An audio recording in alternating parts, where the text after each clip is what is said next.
Tere, lugupeetud siinolijad!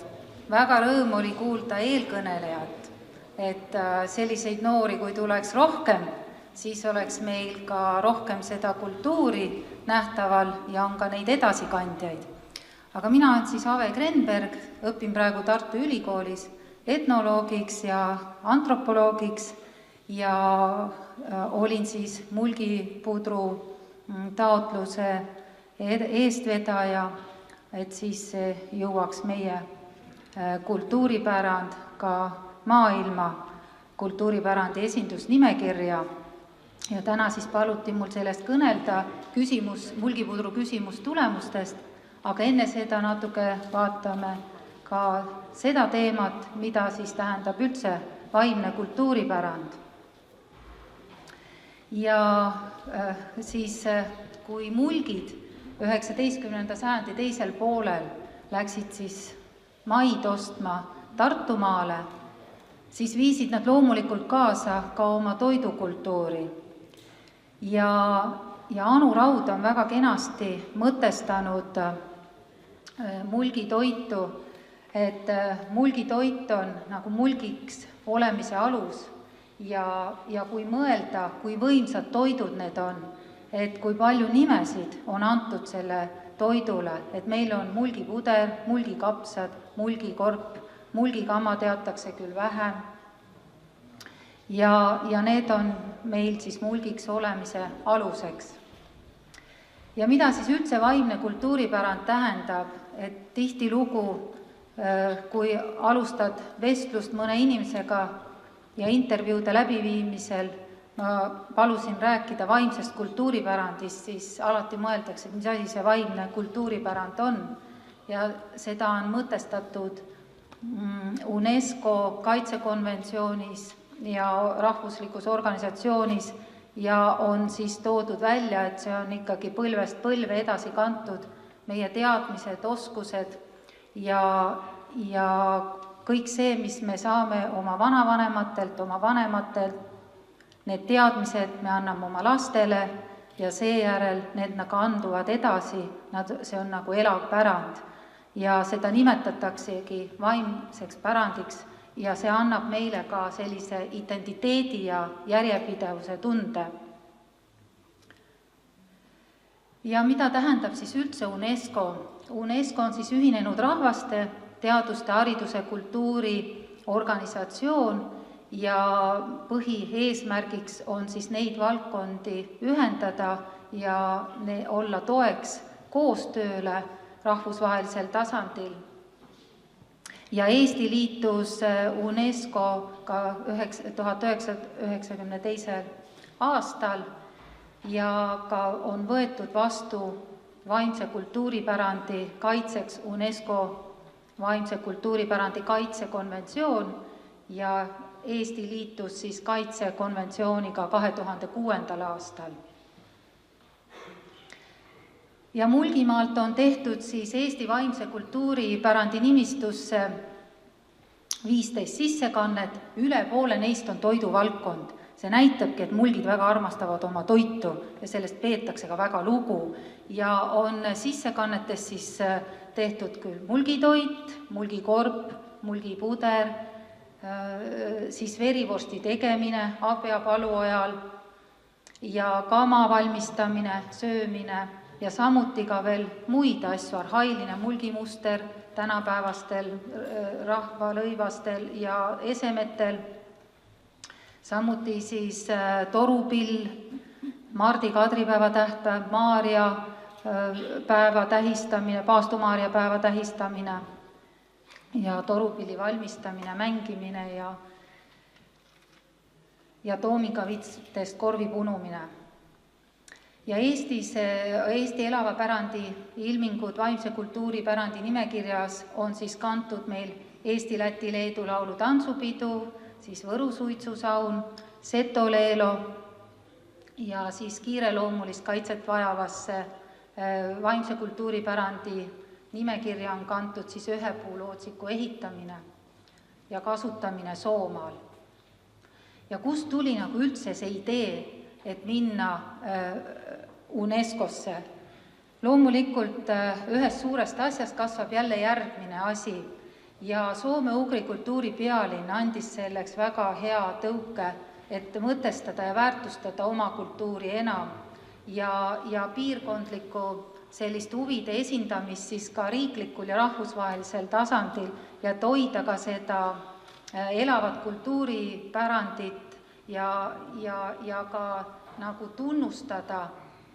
Ja et seepärast tuligi niisugune mõte, et minna edasi siis ühe kultuurinähtusega UNESCO vaimse kultuuripärandi nimekirja.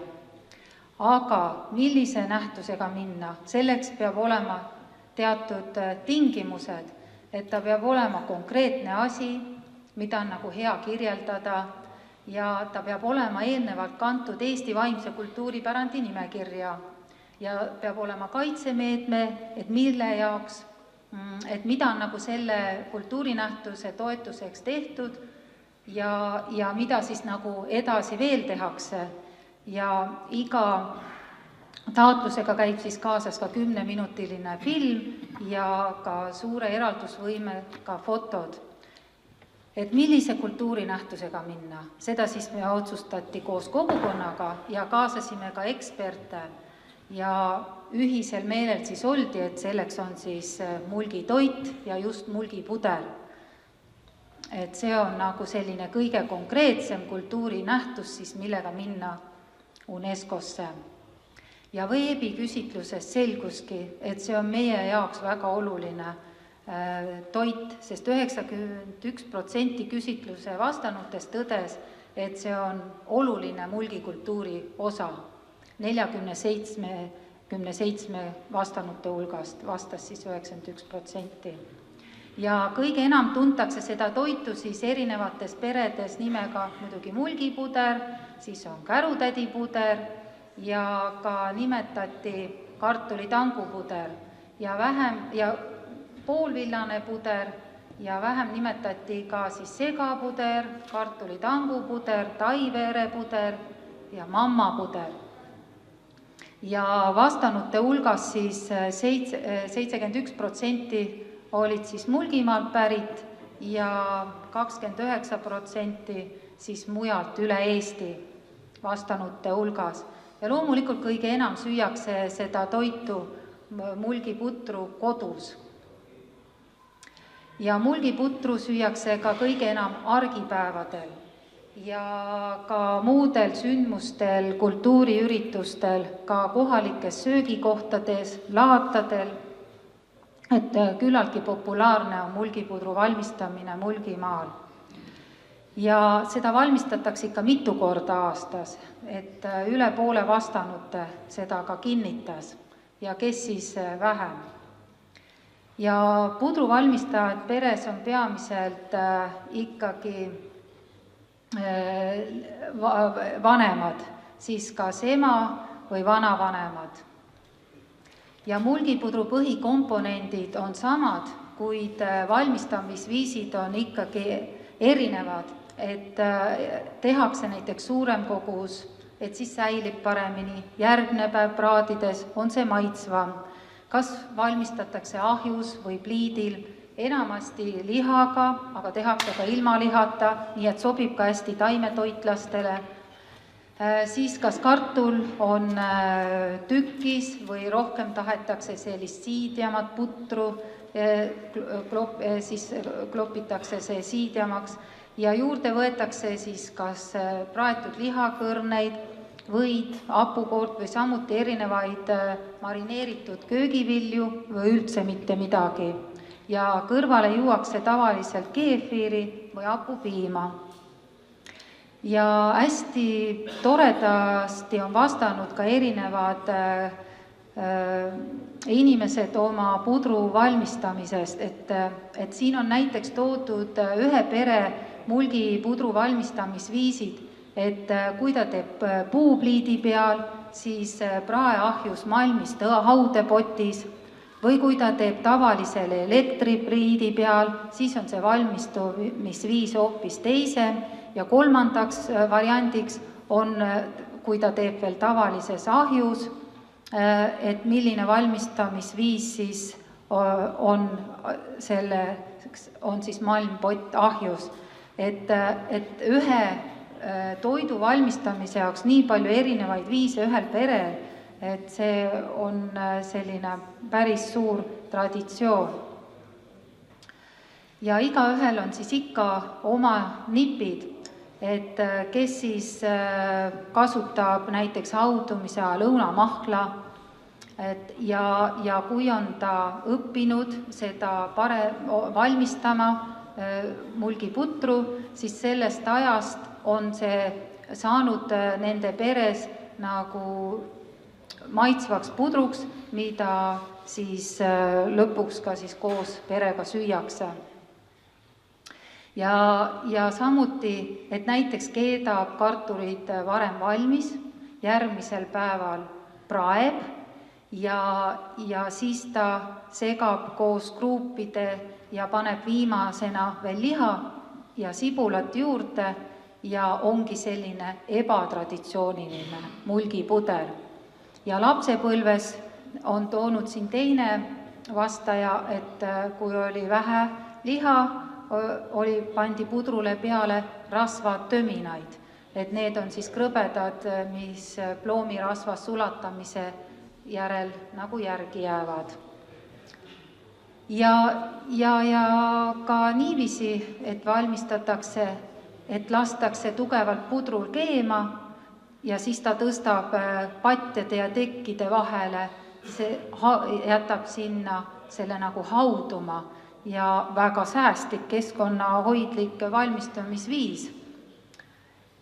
Ja ka keegi mainis, et Fitlapi kavas, et tema on alles avastanud enda jaoks mulgipudru, et mida ta varem nagu üldse ei söönudki.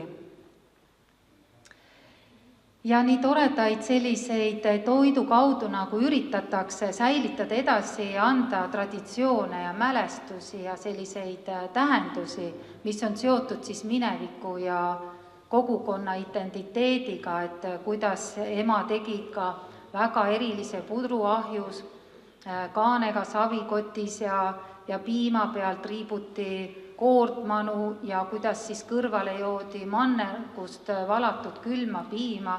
See tuli tuua helme taga elanud vana undi Marimann, kes mu lapsepõlvepäevil veel elas, et käis suvel jalgsi läbi oru üle helme nurmede. Ja seal Järvetalus toakest üürinud vanadel oli sooja saamiseks toakeses punkri ahjuke, kuhu käisid siis väikesed klotsid, mida seljakotiga kaasa pandi, oli vaene aeg ja see puder oli taevalik nälja kustutaja. Siis on toodud näiteks, kuidas see tegi lapsepõlve laupäeva õhtul eriti mõnusaks. Toad olid koristatud ja oli hea ja mõnus. Ja samuti, kuidas vanasti heinateo ajal tõi vanaema seda suure potiga otse heinalistele ja siis söödi põllul otse potist. Küll maitses see hea ja lapsepõlv tuleb alati meelde. Ja minu isa valmistas kõige maitsvamat putru, kui ta seda valmistas, siis laulis, kui putru keetis. Muidugi puder oli meil talus tavapärane toit saunaõhtutel. Elukaaslasel oli nõukaajal lasteaiast mulgipudru trauma. Ei söönud seda terve elu. 2022. aasta suvel proovis huvi pärast. Aabja päevakeskuses valmistatud mulgiputru sai traumast üle, et maitses ja sööb seda praegugi. Kui kärutädi putru juhtus üle jääma, siis tegi vanaema ülejäägist järgmisel päeval kärutädi suppi. Veel maitseb mulle külm kärutädi puder mustal leival, alla kindlasti ka võid. Üle-eelmise talvel tegin lapse viikingute teemalisele kooli jõululaadale 2 pajatäit ning läks nagu soe sai.